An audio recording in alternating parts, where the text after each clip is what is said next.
சரி, இப்ப இந்த பிரச்சனையில நம்ம முக்கியமா பாக்குறது ஒன்றிணைந்தால் வெற்றி பெறுவதற்கான வாய்ப்புகள் இருக்குன்னு சொல்லி செங்கோட்டையன் சொல்றாரு சார். உண்மையாகவே அப்படி சேர்ந்தா மட்டுமே வெற்றி கிடைக்கிறதுக்கான வாய்ப்புகள் இருக்கா அவர் சொல்ற லாஜிக் அப்படிலாம் பிரகாரம்? கிடையாது. அப்படி கிடையவே கிடையாது. நான் ஒன்னு சொல்றேன். இவங்க நினைச்சிட்டு இருக்காங்க ஒண்ணு சேர்ந்தா ஜெயிச்சிடலாம்.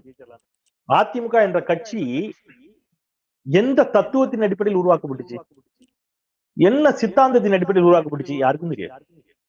திமுகவுக்கு ஒரு அடிநாதம் இருக்கிறது, ஒரு சித்தாந்தம் இருக்கிறது, ஒரு தத்துவம் இருக்கிறது. அதிமுக அப்படியேதான் இருக்குதா? ஒண்ணும் கிடையாது. திமுக பிடிக்காது, திமுக வெறுப்பு, அது மட்டும்தான். வெறும் திமுக வெறுப்பின் மீது கட்டப்பட்ட ஒரு இயக்கம் எவ்வளவு நாள் உயிர்ப்போட இருக்கும்? என்ன அது அந்த இயக்கத்தை எது தாங்கி நிற்கும்? ஒரு இயக்கத்தை தாங்கி நிற்பதற்கு சித்தாந்த பலம் வேண்டும், தத்துவ பலம் அவங்க வேண்டும். தானே சார் அதிகபட்சம் ஆட்சி இருந்தது அவங்க தானே திமுகவை விட.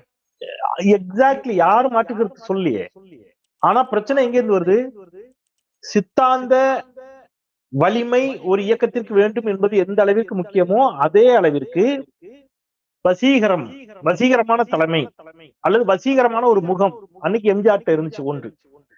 அதே எம்ஜிஆர் ஒருவேளை திராவிட இயக்க சித்தாந்தத்திற்கு முரணாக தன்னை திராவிட இயக்க சித்தாந்தத்திற்கு எதிர்நிலையில் நின்று திமுகவோடு முரண்பட்டு ஒரு வலதுசாரி பார்வையில் போயிருந்தாருன்னா அவருக்கு வெற்றி கிடைச்சிருக்கும் நீங்க நம்புறீங்க? நிச்சயமா அவரும் தோற்பார். சும்மா கற்பனையில பேசாதீங்க சார். நீங்க சொல்லலாம், நான் ஆதாரம் தரேன், தரவு தரேன். நாடாளுமன்ற தேர்தலுக்கு முன்பாக அவர் ஒரு சட்டம் கொண்டு வராரு தமிழ்நாட்டுல, பொருளாதார அடிப்படையிலான இடஒதுக்கீடுனாரு. அது இன்னைக்கு இருக்கு பாஜகவோட. இன்னைக்கு பாஜக செய்யற வேலையை அன்னைக்கு எம்ஜிஆர் செஞ்சார்.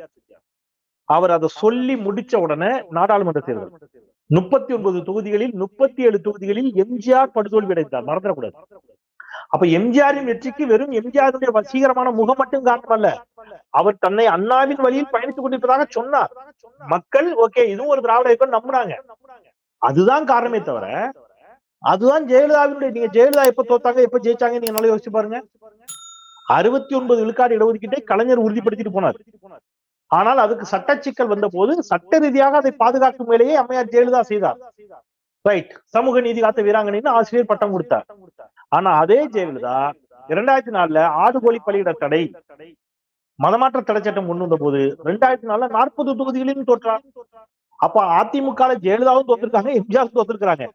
இன்னைக்கு எடப்பாடி பழனிசாமி முற்று முழுவதுமாக பாஜக காவி வண்ணத்தை காவி சாய்த்து தன் மீது பூசிக்கொண்டு நிற்கின்ற பொழுது, சிஏஏ சட்டத்தை ஆதரித்து வாக்களித்த பிறகு, முத்தலாக் தடை சட்டத்தை ஆதரித்து வாக்களித்த பிறகு, வேளாண் சட்ட திருத்த மசோதாவை ஆதரித்து வாக்களித்த பிறகு, நீட்டிற்கு எதிரான வலுவான குரலை எழுப்பாத ஒரு சூழலில் பாஜகவும் அதிமுகவும் ஒன்று என்பது போன்ற ஒரு தோற்றம் ஏற்பட்ட பிறகு எப்படி தமிழ்நாடு அதிமுக ஏத்துக்கும்?